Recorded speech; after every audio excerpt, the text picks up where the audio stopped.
Oke pemirsa dimanapun Anda berada, senang sekali bisa berjumpa kembali dengan Anda dalam Dialog Development. Tema yang kami pilih pada saat ini adalah menyoal peran kaum perempuan di era reformasi. Kenapa tema ini kami pilih? Karena kenyataan membuktikan bahwa perjalanan peran kaum perempuan ini tidak selalu sejalan dengan perkembangan zaman. Kita lihat di Timur Tengah, antara lain di negara Saudi Arabia yang dikenal sebagai salah satu negara paling makmur di dunia. Tingkat buta huruf di sana termasuk paling tinggi di dunia, melebihi 15%. Dan sebagian besar mereka yang buta huruf itu adalah kaum perempuan. Ini suatu hal yang sangat aneh karena kita ketahui di negara yang makmur itu masyarakatnya sangat gemar bepergian ke luar negeri. Sehingga ketika ada musim libur di kawasan tersebut, kita bisa mengetahui kita bisa menjumpai orang-orang Timur Tengah yang dari negara-negara kaya minyak di mana saja. Dari New York, Tokyo, sampai di Proyek Senen. Nah, bagaimana kondisi atau peran kaum perempuan di Indonesia pada saat ini?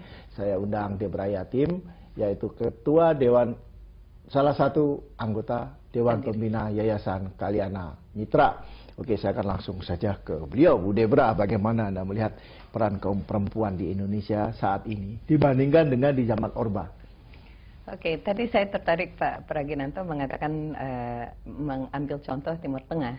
Itu adalah bukti nyata bahwa apabila sebuah negara tidak mengindahkan kemajuan kaum perempuannya, maka negara itu mau semakmur seperti apa ya, dia akan tetap tertinggal. Karena 51% dari penduduk di seluruh dunia adalah perempuan. Sebuah negara kan terdiri dari dua jenis kelamin, laki dan perempuan. Mau mengabaikan lebih dari separuh ya tentu saja negara akan tertinggal. Kemakmuran dengan kemajuan saya kira adalah dua hal yang harus kita pisahkan. Kembali ke Indonesia karena kebetulan bulan ini adalah peringatan hari lahirnya Raden Ajeng Kartini yang katanya memajukan pemikiran tentang non-diskriminasi terhadap perempuan di Indonesia. Saya kira memang menarik kita bahas tentang persoalan ini. Di Indonesia kalau kita bandingkan dengan Orde Lama dulu, kemajuannya banyak, tapi juga ada yang jalan di tempat juga. Masih banyak pekerjaan rumah ya? Pekerjaan rumahnya banyak sekali ya. Yeah. Dan tapi saya sendiri, pengalaman saya sebagai wartawan itu menunjukkan ada suatu kemajuan yang cukup pesat. Ya. Artinya gini, berapa puluh tahun yang lalu ketika saya masih baru jadi wartawan, kalau saya interview para eksekutif di kantor-kantor mereka, itu kebanyakan staf di sana itu laki-laki. Sedangkan yang melayani saya, paling tidak yang menyediakan kopi, minuman segala macam, selalu perempuan. Sekarang udah nggak ada lagi perempuan yang menjadi pelayan di kantor, yang ada office boy. Semua laki-laki, sementara di staf itu mayoritas perempuan. Sehingga sekarang ini kalau saya perhatikan, kalau di tempat-tempat makan yang dekat-dekat perkantoran, itu saya seringkali melihat ada lautan perempuan di sana. Ini saya kira cukup unik. Saya nggak tahu ini kemajuan atau bukan gitu. Ini kemajuan. Demikian pula kalau di pabrik-pabrik. Termasuk pabrik sepatu, pabrik segala macam. Itu begitu jam makan usai, itu kita lihat lautan perempuan. Saya kadang-kadang bingung. Ini peran laki-lakinya ini di mana ya? Oh ternyata paling jadi satpam, tukang ojek, terus dari karyawan di warteg dan lain sebagainya. Ini bagaimana Anda melihatnya? Saya kira ya ini angka selalu berbicara kan. Dari 100% masyarakat, 51% adalah jenis kelamin tertentu, dalam hal ini gendernya perempuan, dan dia butuh ikut mendukung kemajuan ekonomi bagi dirinya sendiri maupun bagi keluarga.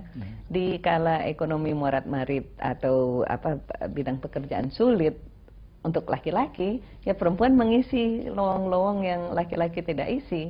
Yang menarik saya kira adalah dalam 25 tahun terakhir ini adalah lowongan-lowongan itu tidak lagi bisa kita kasih label gender. Ini pekerjaan laki, ini pekerjaan perempuan. Ada sebuah kantor di mana saya terlibat, sekretarisnya sudah 12 tahun seorang laki-laki. Bukan karena apa, memang dia menikmati menjadi sekretaris yang mengurusi pengarsipan, surat menyurat, menghubungi kontak dan sebagainya. Sementara tentu saja Anda sebagai wartawan sudah melihat dalam 25 tahun terakhir begitu banyak perempuan yang memimpin perusahaan. Jadi memang ada sekian jenis pekerjaan yang tidak bisa diberi label harus bergender perempuan atau bergender laki-laki. Nah, saya pribadi selalu mengalami pergi ke kafe misalnya, untuk rapat yang tidak ada urusan dengan pekerjaan, tapi kita bisa lihat bahwa di sekeliling kita begitu banyak laki-laki yang hanya mengeluarkan uang untuk secangkir kopi, tapi dia nongkrong di situ sepanjang hari, bawa tas, bawa pakai dasi. Jadi kantornya di kafe. Jangan-jangan dia bilang sama istrinya pergi kerja, padahal dia tidak ada pekerjaan. Ya, itu betul, itu banyak sekali. Saya punya banyak teman yang seperti itu karena malu dengan tetangga dan malu dengan tetangga. Kalau laki-laki di rumah itu kan. Sementara yang saya dengan rekan-rekan saya, kita pindah rapat 3 kali. Jadi yang rapat pertama organisasi orang tua murid sekolah, lalu yang rapat sebuah yayasan untuk aktivisme perempuan, lalu yang rapat berikutnya adalah tentang pekerjaan untuk mendapat proyek. Kita sudah 3 kali pindah jenis omongan, si laki-laki itu masih dengan secangkir kopinya yang sama karena dia tidak bisa pulang ke rumah karena takut ketahuan tidak bekerja. Ya, karena pengalaman saya juga begitu. Kalau pengalaman saya mengatakan begitu ya, bahwa kalau ada orang yang minta tolong saya mencarikan pekerjaan, entah itu anaknya, keponakannya, atau dirinya sendiri, kalau dia laki-laki, itu setengah mati saya bantunya. Tapi kalau perempuan cepet banget. Nah itu kenapa tuh kira-kira? Sekarang saya berbalik tanya. Karena ya umumnya staf-staf para manajer atau eksekutif di sana merasa lebih nyaman kalau kerja dengan perempuan. Atau bisa juga begini. Perempuan itu lebih memiliki kelenturan. Ya mungkin aja gitu. Ya, ditaruh di administratif ditaruh di posisi pengambil keputusan dia menjadi CEO juga Bahkan di pabrik-pabrik pun, termasuk di pabrik plywood di tengah hutan itu saya pernah itu. Itu begitu jam makan siang perempuan semua yang keluar. Saya termasuk juga orang yang bangga melihat perempuan punya peran yang demikian penting. Tapi juga ada yang khawatir, perempuan tengah hutan kalau diperkosa bagaimana ini. Tapi yang jelas ada satu pertanyaan yang sampai sekarang masih menggelitik saya, bahwa upaya untuk menggolkan agar 30% dari anggota parlemen itu perempuan kok sampai sekarang belum berhasil. Karena yang mengambil keputusan adalah laki-laki. Saya kira ini kembali dulu ke hutan. Andaikan seluruh hutan itu, seluruh pabrik plywood dan sebagainya itu boleh dikuasai oleh perempuan, tentu tidak terjadi pemerkosaan. Betul. Andaikan perempuan di posisi pengambil keputusan, tidak akan terjadi perkosaan. Persoalannya adalah selalu ada kesenjangan antara posisi pengambil keputusan dan lalu posisi yang disubordinasi.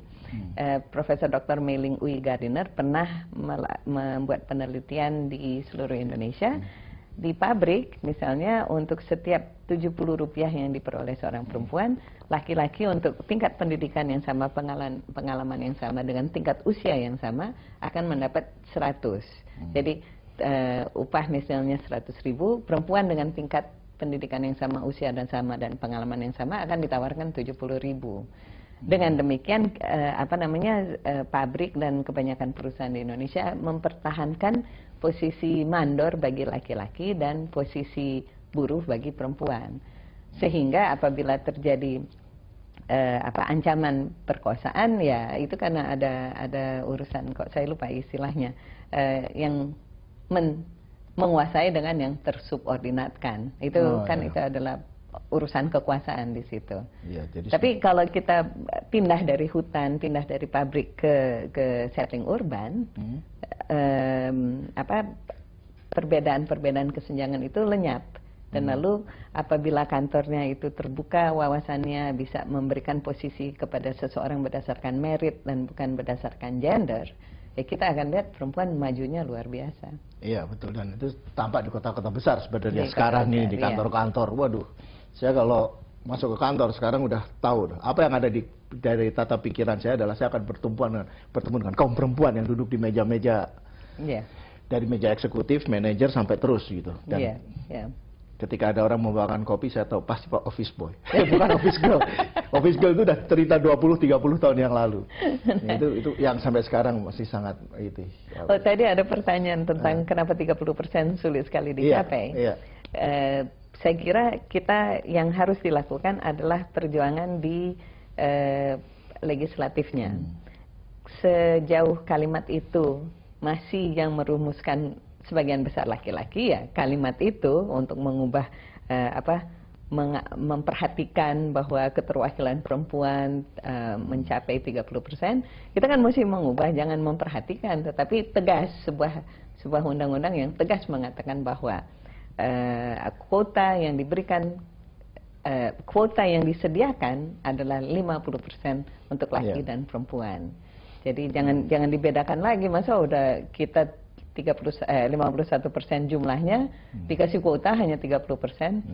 Itu ada bau ketidakadilan tuh kencang sekali di situ kalau menurut saya. Karena bagaimanapun juga kan kita masih sangat tradisional dibandingkan negara-negara maju barat ya, terutama di desa-desa, di mana misalnya kalau di Jawa itu kan disebutkan perempuan itu garwo ing wingking, teman di belakang. Nah, itu masih ada itu tradisi seperti itu. Kita tidak bisa menyalahkan tradisi seperti itu karena mungkin kondisi di zaman dulu itu ya memang harus seperti itu. Sekarang sudah berbeda mungkin ya. Tapi jangan lupa kita lebih dulu, kita Republik Indonesia lebih dulu memberi suara suara perempuan di dalam pemilu itu lebih awal daripada Australia, dari sekian negara Eropa. Jadi sebetulnya di lain di lain pihak kita ada kemajuan, mungkin pengisiannya yang tidak maju. Iya mungkin. Dalam soal bahasa juga kita lebih maju loh. Kalau di Amerika di bahasa Inggris kan laki dan perempuan dibedain, he and she. Kita cuma dia aja, sama aja. Lalu kan ada yang namanya chairman, chairwoman. Kalau Indonesia ketua. Oke, pemirsa, menarik sekali apa yang diungkapkan oleh Bu Debra tadi, dan Anda jangan kemana-mana karena setelah pesan-pesan berikut kami akan segera kembali.